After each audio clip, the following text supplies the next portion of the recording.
Qu'est-ce que l'hypnose thérapeutique? Alors, c'est une pratique qui permet à chacun, en fonction de la problématique et des symptômes qui sont exprimés en regard de cette problématique, d'aller à la recherche de ses propres solutions à l'intérieur de lui ou à l'extérieur de lui, mais en tout cas d'aller lui-même à la recherche des solutions pour gérer ses symptômes, mais aussi aller plus en profondeur à la découverte, à l'exploration de cette problématique et pour lui permettre justement de venir résoudre cette problématique.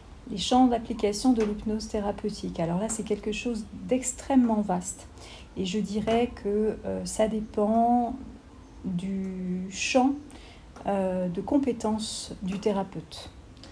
C'est ça qui est très important quand on choisit un thérapeute en hypnose, c'est de vérifier que la problématique avec laquelle on arrive est bien comprise dans le champ de compétences du thérapeute qu'on consulte. À savoir, donc évidemment, aujourd'hui on parle beaucoup de l'hypnose clinique de l'hypnose médicale d'abord, parce qu'on voit beaucoup de reportages sur l'hypnose dans les blocs opératoires, l'hypnose à l'hôpital, dans la gestion de la douleur, dans l'accompagnement à l'accouchement, dans aussi l'accompagnement de certains soins, pourquoi pas dans l'accompagnement de fin de vie. Et il y a aussi tout ce qui est donc plus l'hypnose clinique. Là, on va aller plus dans ce qui est psychoanalytique, de comprendre des problématiques donc plus d'ordre psychologique, systémique, familial, thérapie de couple, ce genre de choses qui peuvent se faire aussi sous hypnose.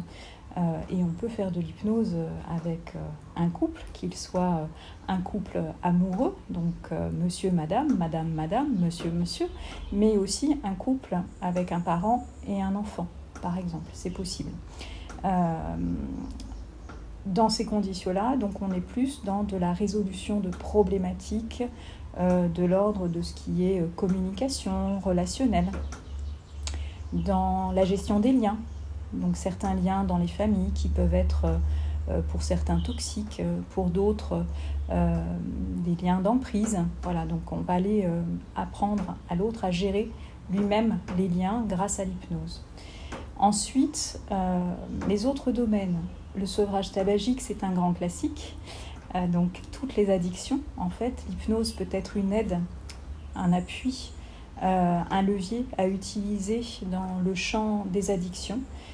Cependant, dans ce champ-là, il est important de considérer que souvent ça ne doit pas être le seul levier à actionner. Il y a d'autres choses à actionner et c'est propre à chaque personne parce que la problématique tabac, par exemple, ne va pas être identique pour toutes les personnes et il faut prendre en compte dans les addictions ce qui est aussi de l'ordre de l'histoire personnelle, évidemment, donc de tout ce qui a été systémique aussi dans l'histoire de la personne, dans sa construction, mais aussi sa physiologie. Qu'est-ce qui peut dysfonctionner dans sa physiologie et en quoi est-ce qu'on pourrait l'aider? Donc soit on le fait avec plusieurs professionnels, soit on le fait avec des professionnels qui ont plusieurs compétences. Voilà. Enfin, d'autres problématiques, ça peut être l'énurésie, par exemple, alors chez les enfants, mais chez les adolescents aussi, puisque ça arrive aussi aux adolescents, parfois même aux adultes. La confiance en soi, l'estime de soi peuvent être travaillées à travers l'hypnose. Énormément de personnes consultent parce qu'elles sont stressées, angoissées, mais aussi parce qu'elles ont des phobies. Alors que ce soit des phobies par rapport à des animaux, des insectes, ou bien par rapport au fait de prendre l'avion. Par exemple, à La Réunion, quelque chose d'assez commun, c'est de rouler sur la route des Tamarins. Donc un type d'agoraphobie en quelque sorte. Et l'hypnose donc, peut s'appliquer aussi bien aux enfants qu'aux adolescents, qu'aux adultes qui ont beaucoup grandi aussi. Les contre-indications à l'hypnose, ce sont alors d'abord les pathologies psychiatriques. Les pathologies psychiatriques qui entrent dans le champ des psychoses et des troubles de la personnalité. Donc, la schizophrénie, par exemple, est une contre-indication formelle à l'hypnose, sauf éventuellement pour un psychiatre hypnothérapeute qui souhaiterait lui-même pratiquer l'hypnose. D'autres pathologies, comme la dépression, la bipolarité, elles, on va faire appel au psychiatre pour lui demander son autorisation. Donc on passe par le patient, naturellement, qui va lui-même demander l'autorisation à son psychiatre, et on va demander une autorisation écrite. Comme ça, on a vraiment une preuve formelle de l'accord du psychiatre, parce que certaines personnes sont très stabilisées par leur traitement et peuvent tirer beaucoup de bénéfices positifs finalement d'une thérapie comme l'hypnothérapie. Alors que pour d'autres personnes, par exemple des troubles bipolaires qui ne sont pas stabilisés, ou bien des dépressions qui sont vraiment à un moment où la personne est trop fragile, l'hypnose ne sera pas forcément, et en fonction de la manière dont on va le faire, ne sera pas forcément une thérapie de choix à ce moment-là. Une séance d'hypnose, en fait, elle commence même pendant l'entretien, la séance d'hypnose, puisque alors l'hypnose, quand on définit l'hypnose, en fait, on peut définir l'hypnose comme une technique. Donc ça, c'est la technique qu'on nous apprend à l'école de l'hypnose, dans nos formations d'hypnose, les techniques qu'on nous apprend. Mais l'hypnose, c'est aussi un état. Donc l'état d'hypnose. Et l'état d'hypnose, c'est un état de conscience qui est modifié. Donc par rapport à notre état d'éveil habituel, en fait, on développe à certains moments dans la journée, parce que c'est un état naturel, l'état d'hypnose, à certains moments dans la journée, en fait, on change d'état de conscience. Il y a des moments où on va être focalisé sur quelque chose, sur une tâche, ou bien sur quelque chose qui attire notre attention comme une lecture. Et à ce moment-là, on va être tellement focalisé sur ce qu'on est en train de faire que plus rien d'autre n'existe autour. Et on va être vraiment en train de vivre, par exemple, ce qui est écrit dans le livre. À d'autres moments, on va être plutôt dans une défocalisation, voire dans une expansion. Et là, c'est plus quand on part dans ce qu'on appelle nos pensées, dans notre imaginaire. Quand on dit d'un enfant, par exemple, qu'il est souvent dans la lune à l'école, ça, c'est un enfant qui rentre dans une expansion de conscience de manière très simple et naturelle, et parce que probablement qu'il y a quelque chose qui manque d'intérêt pour lui à ce moment-là, et il s'échappe.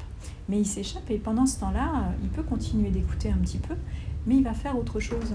Il va faire autre chose, et il va développer plein de liens qu'il ne développerait pas forcément de manière purement consciente, en tout cas dans son état de conscience habituel.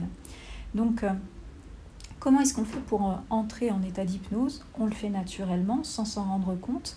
Et quand on consulte un hypnothérapeute, et quel que soit le thérapeute ou le soignant qu'on va voir finalement, on se met dans un état d'hypnose parce qu'on change notre état de conscience. Quand vous allez chez votre médecin généraliste, vous changez d'état de conscience parce que vous allez voir quelqu'un qui a le savoir médical. Donc, en quelque sorte, vous vous en remettez à lui. Eh bien, dans mon cabinet, comme dans celui de n'importe quel thérapeute, qu'il pratique l'hypnose ou pas, de toute façon, à partir du moment où vous arrivez, et parfois même dès le moment où vous avez pris le rendez-vous téléphonique, à ce moment-là, il y a un changement d'état de conscience qui s'opère. Il n'est pas rare de voir des gens qui, entre le moment où ils ont pris rendez-vous et le moment où ils arrivent en rendez-vous, il peut se passer quelques jours ou quelques semaines, tout dépend des délais, et qui nous disent, eh bien, depuis que j'ai passé le coup de téléphone, depuis que j'ai pris rendez-vous avec vous, il y a quelque chose qui a changé et finalement, j'ai presque déjà résolu mon problème. C'est parce qu'ils se sont mis eux-mêmes dans un état de conscience modifié. Donc, ce qui se passe, c'est que déjà, la personne, elle arrive, elle est déjà dans un état de conscience légèrement modifié. On va discuter. Il peut y avoir, pendant la discussion, ce qu'on appelle de l'hypnose conversationnelle. Donc, ce sont des subtilités de langage qui permettent à la personne d'entrer un petit peu en introspection. Et on le remarque parce que parfois, la personne s'absente un petit peu pendant qu'on discute, parce qu'elle est en introspection. Et puis ensuite, quand on passe à la séance d'hypnose à proprement parler, il y a un temps qu'on appelle l'induction. Et l'induction hypnotique. Comme on va parler d'une induction en anesthésie, quand on injecte en fait tous les produits pour endormir la personne, eh bien l'induction hypnotique, c'est la préparation, c'est ce qui va permettre d'entrer dans cet état de conscience modifié, qui du coup est induit par cette induction, et qui est accepté finalement par celui qui vient pour vivre ça. Et ensuite, en fonction de comment ça va s'orienter, de la sensibilité de la personne, en fonction du thérapeute, de ses formations et de ce qu'il a fait, lui, de ses formations, de la manière dont il a évolué en fonction de ses formations, eh bien, on va entrer soit dans une hypnose dite conversationnelle, où on va accompagner finalement le consultant dans son imaginaire, dans sa symbolique, puisque les problématiques vont être représentées sous forme de symboles, ou bien on va l'accompagner dans un type d'hypnose plus formelle, où lui ne parlera probablement pas, où il pourra avoir des réponses dites inconscientes, donc comme un petit mouvement des doigts, ou on demande d'acquiescer, ou des choses comme ça. Donc il y a plusieurs manières de faire. Ensuite, dans la phase d'hypnose, on entre aussi dans le champ finalement des intégrations. Donc l'intégration de ce qui a été formulé pendant la séance par la personne, ou de ce qu'elle a ressenti quand elle ne l'a pas formulé verbalement, mais elle sait très bien ce qu'elle a ressenti pendant la séance, et donc on va suggérer finalement que tout ça, ça s'intègre en elle.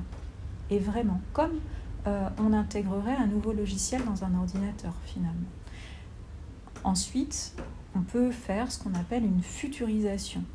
On va demander à la personne d'imaginer comment ça va se vivre là maintenant que cette problématique est résolue.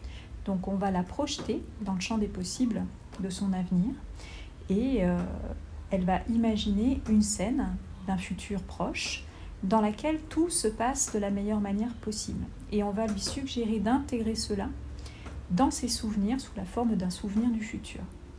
Comme ça va devenir une ressource. Ce qu'on fait physiologiquement avec l'hypnose, c'est qu'on vient déstructurer des réseaux neuronaux. Parce que dans nos apprentissages, tous nos apprentissages, mais aussi quand on vit par exemple un événement, et que de cet événement, finalement, on ressent une émotion. Alors tout ça, ça se fait en même temps, hein, c'est hyper rapide. Il y a l'événement, ça génère en nous une émotion, et on va mettre en place un comportement à ce moment-là qui va nous sembler être le plus adapté. Donc là, on construit un réseau comportemental à ce moment-là. Et puis finalement, en fonction de si ce type d'événement, le même type d'événement se répète, on va peut-être trouver à chaque fois exactement le même chemin de réaction, avec la même émotion, ou en tout cas le même type d'émotion qui va être généré, et on va renforcer ce réseau neuronal comportemental.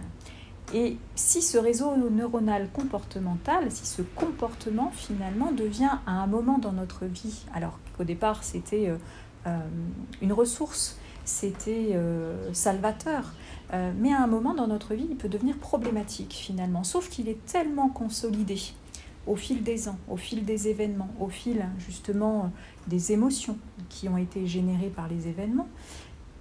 Eh bien, si ça devient une problématique, à ce moment-là, il faut le déstructurer, ce réseau. Et c'est ce qu'on fait avec l'hypnose. Avec l'hypnose, on déstructure le réseau. Et avec l'hypnose, on va aussi générer l'émergence de nouveaux réseaux. Et on peut le voir en imagerie réelle, les neurones se détachent et ils se reconnectent différemment. Et bien là, ce qu'on fait, c'est qu'on construit des nouveaux réseaux neuronaux avec finalement des comportements qui vont être beaucoup plus adaptés à ce dont la personne a besoin à ce moment-là, maintenant, dans sa vie.